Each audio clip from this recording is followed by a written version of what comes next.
So we're in the middle here. Lesson number 3 on sports psychology. In this lesson, we're going to be focusing on identifying items in a list. אנחנו נלמד לזהות פריטים ברשימה. We're going to be looking for examples. נחפש דוגמאות, כמובן דוגמאות שתומכות באיזשהו רעיון כללי. We're going to be looking at the components of research. Now, we've been doing this for a couple of units, and it's always good to reinforce the components of research, את המרכיבים של מחקר. We're going to be looking specifically at the subjects הנחקרים, the methods, השיטות שהשתמשו בהם במחקר, the findings, הממצאים, and also the conclusion, המסקנות. So let's go to our first question of this lesson. So we want you to list 5 findings from the studies conducted on highly identified fans. So let's go over the question again. List 5 findings, רשמו 5 ממצאים, from the studies, מהמחקרים, conducted on, שנערכו על, highly identified fans. Now, the words highly identified fans are in quotation marks because it is a phrase taken from the text. Okay? So first thing, you should find these words in the text. Number 2, try and understand what are they talking about? What does it mean to be a highly identified fan? If you need to translate the words that you need, fan, you know, means ohed. So maybe the word identified, highly identified. So think about that and look for a list of findings. So we're here on paragraph 15 trying to find the 5 findings on highly identified fans, על מעריצים שרמת ההזדהות שלהם מאוד מאוד גבוהה לקבוצה. Okay? So as you notice, it says here, a raft of studies has found. כאן המילים האלה שיש לנו פה ממצאים. So what is the first finding? That highly identified fans, both men and women, are not only less likely to abandon a team when it is doing poorly. So we can already say that one finding is that highly identified fans don't abandon a team. הם לא עוזבים קבוצה כשהקבוצה לא מתפקדת בצורה ראויה. And notice the words not only, לא רק. כלומר, זה כבר נותן לי מילים או פתיח לכך שיש לי פה ממצא אחד, וכנראה שלא רק, אלא גם אני אקבל עוד מעט את הממצא השני שקשור לזה. But they also tend to blame their team's failures on officiating or bad luck rather than the other team's skills. Okay? So what they're saying here is a second finding is that people who are die-hard fans, okay, when their team loses, they don't say the other team was better, but they actually say that, you know, the referee made bad decisions or it was bad luck. כן? הם מאשימים את השופט או בעצם את המזל הרע. They also, now again, notice the word also, הם גם. So here we're getting a continuation of the findings. אנחנו מקבלים פה המשך של הממצאים. So they also exhibit, they show higher levels of physiological arousal at games. כן? So הם גם כן מראים שינויים, עוררות פיזיולוגית יותר גבוהה בזמן משחקים. comma, פסיק, שזה יכול להיות כמו also. They spend more money on tickets and merchandise. כן? הם מוצאים יותר כסף על כרטיסים וסחורה שקשורה לקבוצת ספורט. And, כן? פריט האחרון ברשימה הרבה פעמים משתמשים במילה and. They also enjoy higher self-esteem than people that are uninterested in sports. So another finding is that they have higher self-esteem, הערכה עצמית שלהם הרבה יותר גבוהה מאשר אנשים שלא מתעניינים בספורט. So we had here, if we count it again, 1, 2, 3, 4, 5 findings. So this brings us to markers of listing. Markers of listing זה בעצם מילים או ביטויים בתוך הטקסט שמצביעים על רשימה מסוימת. אז כותבים משתמשים במילים או הביטויים האלה, או אפילו בסימני פיסוק, כדי לתת סדר למידע בתוך הטקסט. עכשיו, אם אתם עוקבים אחרי המילים האלה, וכמובן יש עוד הרבה מילים כאלה, אבל כאן יש לנו די הרבה דוגמאות למילים מסוג כזה, זה יכול לעזור לנו לפרק ולייחד פריטים שונים בתוך הטקסט. So we had the words not only, ויש לנו פה ציטוט גם כן על המסך. So not only זה לא רק, הרבה פעמים זה בא not only but also. במקרה הזה קיבלנו רק את ה-but, אבל גם כן זה הציג פריט נוסף ברשימה. For number 3 we had the word also. Also appears throughout texts. Also גם, כמובן זה מקשר בין לפחות שני פריטי מידע. The fourth marker, הסימן הטקסטואלי הרביעי שהיה לנו, זה בעצם פסיק. סימני פיסוק הם מאוד מאוד חשובים. עכשיו, חוץ מפסיקים, אנחנו הרבה פעמים מקבלים שיכולים לפרק בין פריטים שונים ברשימה. לפעמים אנחנו מקבלים נקודתיים. גם אחרי נקודתיים יש איזושהי רשימה. Sometimes we might have a dash, לפעמים זה מקו. Okay? And then in our text, the fifth marker for listing was the word and. And of course, this is used a lot also, המילה ו. כן? זה הרבה פעמים פריט האחרון של רשימה. And of course, we have other markers like first, second, third וכולי. וכמובן, ככל שאתם תקראו טקסטים באנגלית, ככה אתם תצברו יותר ויותר סימנים טקסטואליים למבנים מסוימים. So now we're jumping to paragraphs 21 and 22. I want you to read these two paragraphs and find one example of a physiological change that occurs while watching a game. כן? מהו אותו שינוי פיזיולוגי שיכול להתרחש בזמן צפייה במשחק? Now remember, focus says here, give one example. תיתנו דוגמה, אתם מחפשים מידע ספציפי. After reading paragraph 21, I'm sure you noticed the words physiological changes. Now, we tell you a lot of the times to look for keywords from the question in the text. Now, if you read paragraph 21, you know that the writer just mentions the physiological changes, but does not give an example. כן? הוא רק מזכיר את השינויים הפיזיולוגיים, אבל אין דוגמה. So what do you have to do? You have to keep on reading. And in paragraph 22, you notice the words for instance. לדוגמה, it means for example. So if I keep on reading, I'm going to find the example for the physiological changes. Testosterone levels in male fans rise markedly after a victory and drop just as sharply after a defeat. So here we have a specific example for the changes in the rising levels of testosterone. Now, here we come to another chart.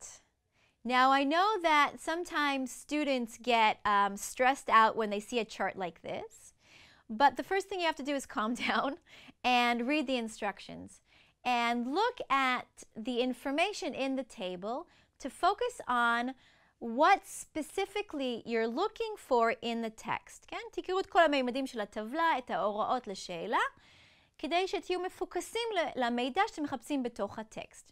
So it says here, complete the following chart to show James Dabb's 2 studies in paragraphs 23 till 27. So again, the question is referring me to the text, to paragraphs 23 till 27. I'm looking for 2 different studies of one researcher. And what am I supposed to be looking for in the studies? I'm going to be looking for who were the subjects, מי היו הנחקרים. What was the method used in each study? מה הייתה שיטת המחקר? כלומר, מה היו כלי העבודה, או כיצד אספו את האינפורמציה, את המידע. And you're looking for the findings. מה היו הממצאים? מה בעצם מצאו במחקרים השונים. So we're going to jump quickly just to look at the whole text first. And if you scan quickly paragraphs 23 till 27, you'll notice that in paragraph 24, it begins with in one test, and paragraph 25 begins with in another study. Now, if you notice these 2 things, this can help us find the 2 studies of Dr. Dabb's. This will help you focus on and fill in the question that we just looked at. So to answer this, as I said before, we are going to focus on paragraph 24 because it says here in one test. So we know this is the first study probably. So what happens in the first study?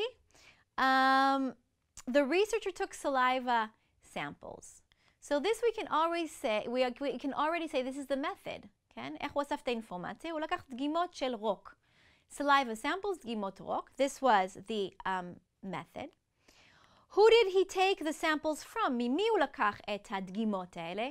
This of course brings me to the subjects. מי היו נחקרים? עכשיו, כשאתם מאפיינים נחקרים של מחקר מסוים, תזכרו שאם יש שם מספרים או מחלות רקע, או אפילו מה המקור ומאיפה אותם אנשים הגיעו, כל זה צריך להיות בתיאור של הנחקרים. So in this case, we had 21 Italian and Brazilian men in Atlanta before and after Brazil's victory over Italy in soccer's 1994 World Cup. כן?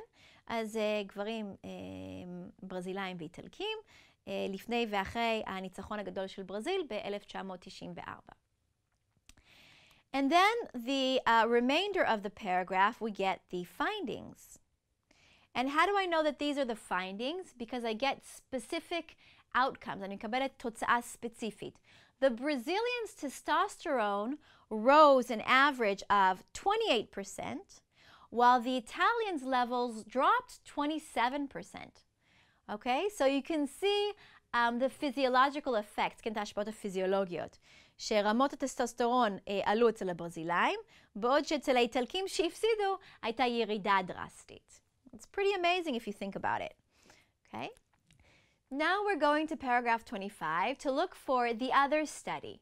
Okay, so remember that we're looking for the subjects, the methods, and the findings. So when you're looking for the subjects, אתם מחפשים את הנחקרים על מי ערכו את הניסוי או את המחקר. And here, of course, the male college basketball fans. אותם מעריצים של קבוצת בייסבול, בסקטבול, של קבוצת כדורסל בקולג'. And then when you're looking for the findings, it says here, those basketball fans who had a low opinion of themselves registered the highest surges in testosterone after a victory. So here we have the finding, and again giving you the physiological change after watching a game. אז עוד פעם יש לנו פה את הממצא שהיו שינויים דרסטיים ברמת הטסטוסטרון שלהם. And what we have left here is the method. What was the method here? Here we didn't have saliva samples, but here these male college basketball fans, they responded to a questionnaire. כן? הם הגיבו לשאלון, and of course filling out a questionnaire is another way or another method for obtaining information. So here on the board right now, on your screen, we have a summary of how the answer should look like when you write it in your books, okay? So we have here again the two studies, we have the subjects of each study, we have the two different methods, saliva samples versus questionnaires, and we have the specific findings. So it wasn't scary after all, okay? It's pretty simple. So this brings us to the last question on Dr. Dabb's study. And the question is, what conclusion did Dr. Dabbs draw? Now, we already had a similar question in previous units. Now, the words that you should focus on is draw a conclusion. To draw a conclusion זה להסיק מסקנה. זה לא לצייר מסקנות, למרות שאתם יודעים שהמשמעות של המילה draw זה לצייר, אבל ביחד עם המילה מסקנה, conclusion, to draw a conclusion, כלומר, מה הייתה המסקנה שאותו חוקר הסיק בעצם, לאיזו מסקנה הוא הגיע. It says here that Dr. Dabb's results suggest that fans empathize with the competitors to such a degree that they mentally project themselves into the game and experience the same hormonal surges athletes do. Now, how do I know that this is a conclusion? How do I know that this is a conclusion? I know that this is a conclusion because the writer is giving me more general information. אני מקבלת אינפורמציה קצת יותר כללית. וגם תשימו לב למילים results suggest. הממצאים מצביעים על כך ש. כלומר, אנחנו לא מקבלים את הממצאים, אלא לאיזה מסקנה אפשר להגיע על סמך הממצאים. Okay? So, if I summarize what is the conclusion to his studies, it says here that the fans empathize, הם מזדהים עם השחקנים, עם המתחרים לרמה כזאת, שהם בעצם משליכים את עצמם לתוך המשחק, ולכן הם חווים את אותם שינויים פיזיולוגיים כמו השחקנים. This was his conclusion from the studies that we looked at before. So let's summarize. So that means we're finishing this lesson. What did we do? Okay, so we learned how to identify or divide items in a list. We looked at the words or markers that indicate a list. כן, התמקדנו דווקא באותם מילים שיכולים לעזור לנו למצוא רשימה בתוך הטקסט. We looked for an example that supports a general idea. חיפשנו דוגמה ספציפית שתומכת באיזשהו רעיון כללי.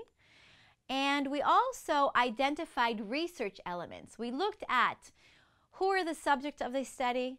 We looked at the methods, how researchers collected information. We looked at the findings, specific information from the research. And we also looked at the conclusions, המסקנות.